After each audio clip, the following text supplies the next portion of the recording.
I serve as one of the assistant directors of the Intercultural Engagement Center, specifically focused on LGBTQ advocacy on campus. I happen to also be a PhD candidate in human development and family studies, and my research focuses on the intersection of Black masculinity and trans identity, specifically looking at the support systems of Black transgender men. On campus, I also advise Hokie Pride, which is the university charter student organization for LGBTQ plus students. I also am a member of the LGBT caucus on campus. I coordinate the Safe Zone program, and also am piloting a peer education program this year.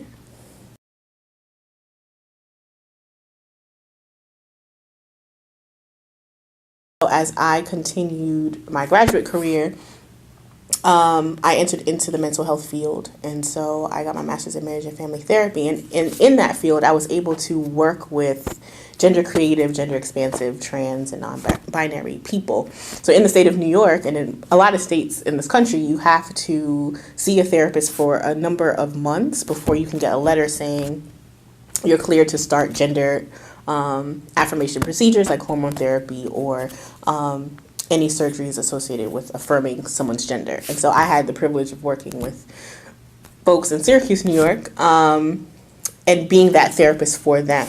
And so that kind of started as LGBT advocacy. So I worked with trans folks and also LGB couples and families.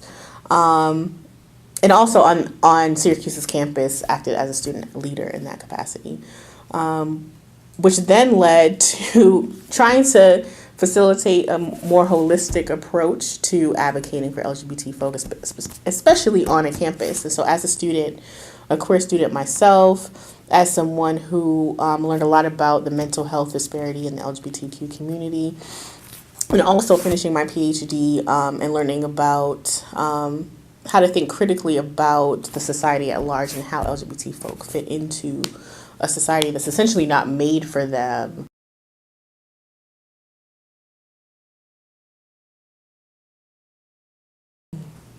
One moment that stands out for me is that as I was a graduate student here, it took me a while to find a community. It was a time in my life where my race and my sexual identity were most salient at the same time. So being a Black queer woman was very important to me, and I wanted to find community around that. And there were some great people on this campus that I was able to reach out to, and gave me the opportunity and encouraged me to start Queer People of Color on this campus. And I think through starting that student organization, I was able to open up a conversation about intersectionality in a way that hadn't been happening. The community not only was able to find itself and find support, but also we were able to say queer people of color exist in the world, and let's invite them to campus and hear about their experience and see how we can thrive despite a lot of the institutional barriers that exist at universities and in the world at large. So.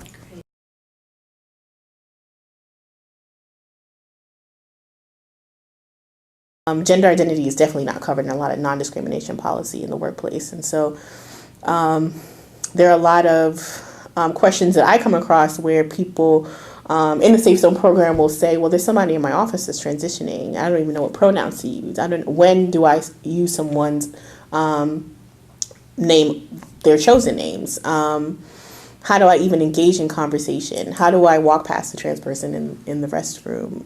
How do I challenge some of my own biases that I don't even know that I had until I met this person? Confronting unconscious bias just in conversation.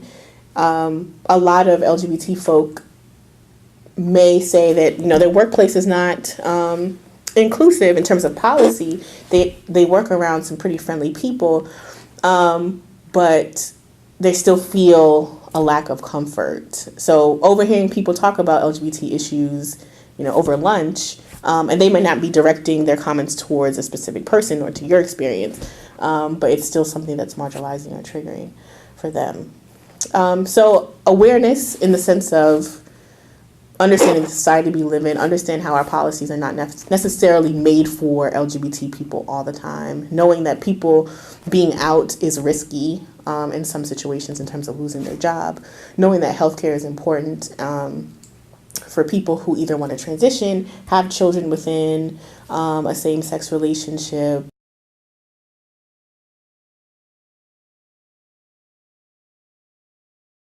So Safe Zone is a program, a national program actually. A lot of colleges and universities have a Safe Zone program, and it's the intention of Safe Zone is to cultivate a safe and inclusive space or spaces on campus for LGBTQ individuals. There are a lot of allies and advocates on campus, but simply don't have the general knowledge or the language or the tools to combat any type of marginalization. So Safe Zone allows people to come together and have conversation around what's the language, how can I be sensitive, how can I be aware. It doesn't cover everything, but it gives people a little bit of a toolkit to be able to combat comments, support a student through resources on this campus, and to know what it really means when we say that romantic or affectional orientation, sexual orientation, gender are all on the spectrum. And at the end of completing one Safe Zone 101 class and an elective, so there's electives of different components of LGBT communities, you get a placard, and that placard is put wherever you work, wherever you want it to be displayed, and it indicates to a student or faculty staff member that this person kind of has some foundational knowledge. This person is an ally and advocate for the LGBT community. Also, all of the Safe Zone trainings are on the Intercultural Engagement Center's Gobbler Connect page. Great. So unconscious bias is some of the things that we just don't realize that we believe. We get messages all day about race, gender, and sexuality, and we absorb those messages, and some of those messages are not affirming to all communities of people. Some of those messages tell us it's a normal or average way of being. And so unconsciously or without us knowing, we tend to default to certain identities as being normal.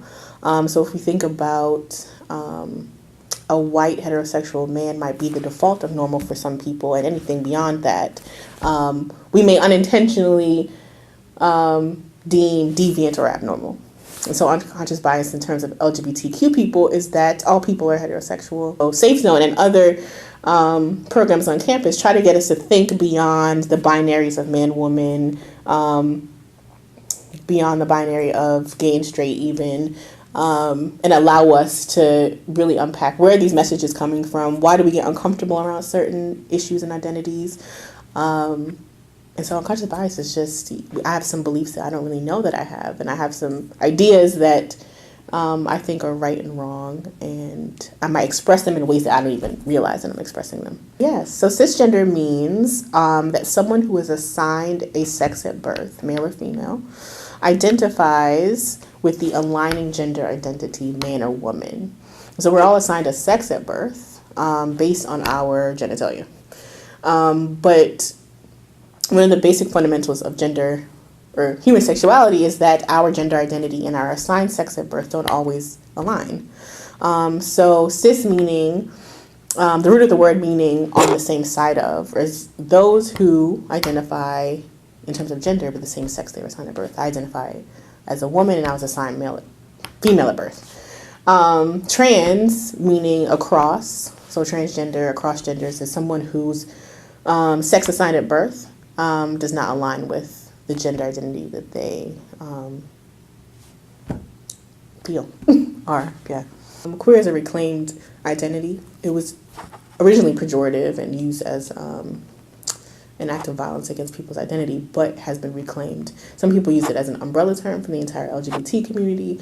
Others use it as a reclaimed identity to show that sexuality is on a spectrum. Others use it as a way of resistance against mainstream LGBT ideas.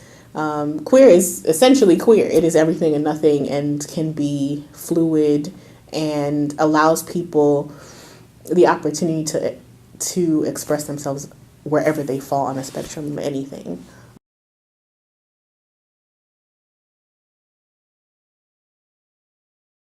So in the world right now, so I think about, I'll try to make this personal, I think about myself, and in the world right now, there's a lot of commentary about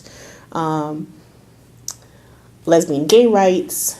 The trans movement is up and going, and there's a lot of tension around race. And so we think about a lot of violence happening in a lot of different communities, and the one that comes to mind is that trans women of color are dying at an alarming rate right now. And so let's say we have a trans woman of color at work. So in the world, your identity is not affirmed.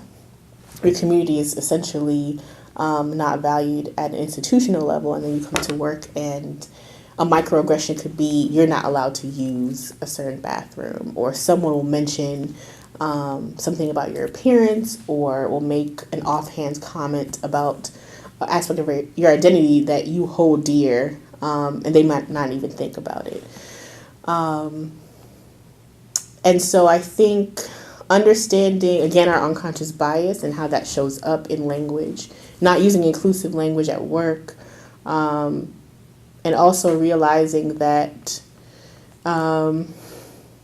we all hold privileges in ways that we may not even think of, and may make environments feel uncomfortable for people who identify as LGBTQ. If we can find a way to be vulnerable enough and empathetic enough in the work that we're doing, that empathy can really create a cool connection between people.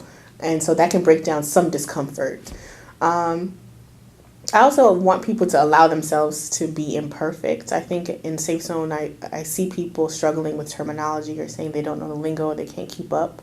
But a cool part about working with students and faculty and staff is that we can develop a relationship. And so I can say identify as queer, and also give you a definition about queer in Safe Zone, but my queerness might read different. And so you can just say, what does queer mean to you? And that's an okay question to ask. And so seeing people as people and just saying, I just want to get to know more about you. And if you're open to talking about your sexual or gender or romantic orientations, then let's just have a real conversation about it. So I think keeping people first would be something that I would suggest. And that could be learning more about LGBT issues. It could be policy, like who are we really leaving out of certain things that are in place.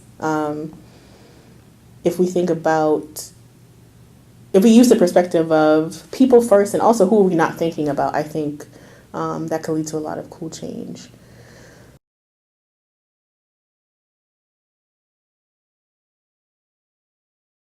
So I think we're mobilizing better around injustice and inclusion efforts. I